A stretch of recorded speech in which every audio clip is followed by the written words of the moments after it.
Bonjour, bienvenue dans cette nouvelle vidéo. Je suis Franklin Morin, directeur d'investissement de Nalo et aujourd'hui je vais dresser avec vous le bilan des 6 premiers mois de l'année 2025 sur les marchés financiers. Les nouveautés sur le front de l'intelligence artificielle, il y a la guerre commerciale aussi, l'inflation en recul, il y a eu de nombreux rebondissements.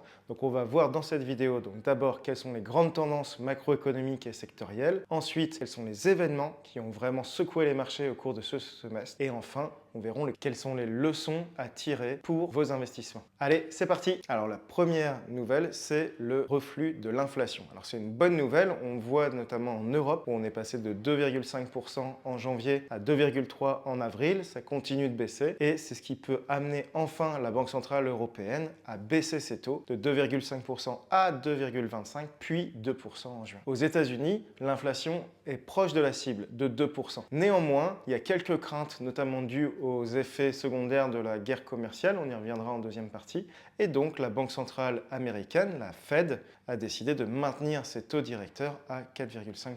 Cette divergence reflète deux préoccupations très différentes. Du côté américain, on va être vraiment sur l'endiguement de l'inflation lié au retour du protectionnisme, alors que du côté européen, on va plutôt être sur un accompagnement de la croissance pour éviter un ralentissement trop fort. Côté devise, on note une dépréciation du dollar, notamment par rapport à l'euro. Et alors ça s'explique effectivement par les différences de politique monétaire, mais surtout par la remise en cause potentiellement du dollar comme étant la monnaie des échanges internationaux. Aujourd'hui, c'est la monnaie de référence. En raison notamment de la politique de Donald Trump, ça pourrait être mis en cause. Les marchés financiers ont connu un semestre très agité. En début d'année, on est continué sur la tendance de 2024, donc une très forte hausse qui a été remise en cause fin janvier, début février par notamment l'arrivée de DeepSeek en Chine. Donc cette intelligence artificielle qui a été faite entre guillemets à bas coût et donc remettait un peu en cause tout le modèle qu'essayent d'imposer les entreprises américaines. Donc il y a eu d'abord cette première baisse. Ensuite, en avril, ça s'est amplifié avec le Liberation Day, donc les mesures protectionnistes de Donald Trump, on y reviendra, et leurs conséquences. Mais on a vu qu'à partir de mi-avril, début mai, les marchés ont connu un grand rebond, aussi bien aux États-Unis,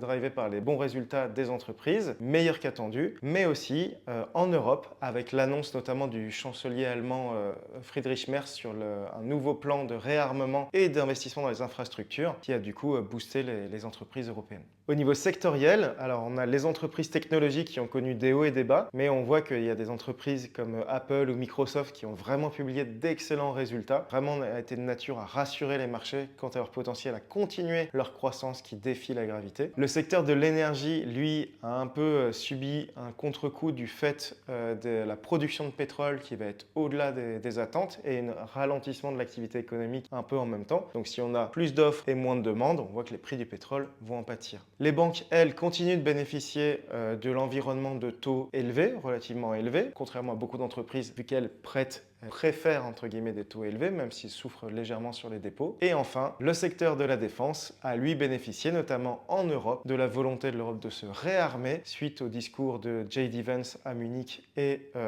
l'annonce du plan de relance de défense et d'infrastructure du chancelier allemand. Alors le premier événement par ordre chronologique qui a marqué ce semestre, c'est l'annonce de DeepSeek, donc le moteur d'intelligence artificielle chinois qui vient directement concurrencer les modèles américains. Donc, ce qu'il faut savoir, c'est que traditionnellement, jusque-là, les modèles américains disaient qu'il fallait énormément de puissance en termes de processeurs, des data centers avec, on parle même de construction de petits réacteurs nucléaires pour alimenter ces data centers, pour les ChatGPT et consorts. Et en fait, DeepSeek a lancé un modèle open source, plutôt frugal en termes de consommation d'énergie et de données et qui avait des résultats très comparables aux derniers modèles des géants américains. Donc forcément, le Nasdaq a perdu 3% à l'annonce de cette nouvelle. Nvidia, l'entreprise qui du coup commercialise ses composants pour faire des calculs très lourds, a elle perdu 17% en une seule séance. Donc on voit l'impact que ça a eu sur les marchés. Alors dans les semaines qui ont suivi, on s'est rendu compte que c'était pas aussi simple que ça ne mettait pas vraiment en cause le modèle américain. Le deuxième événement marquant, peut-être le plus marquant, c'est l'annonce par Donald Trump de mesures donc, sur les tarifs douaniers. Le 2 avril 2025, Donald Trump a, lors de ce qu'il a appelé le Liberation Day, imposé des tarifs douaniers à l'ensemble de ses partenaires, donc sur les produits qui sont importés aux États-Unis. D'abord, on a des taxes de 10% sur l'ensemble des produits, puis des tarifs douaniers réciproques, pays par pays. On a eu toute une liste allant jusqu'à 50% pour les importations provenant de Chine. À l'annonce, les marchés ont fortement corrigé.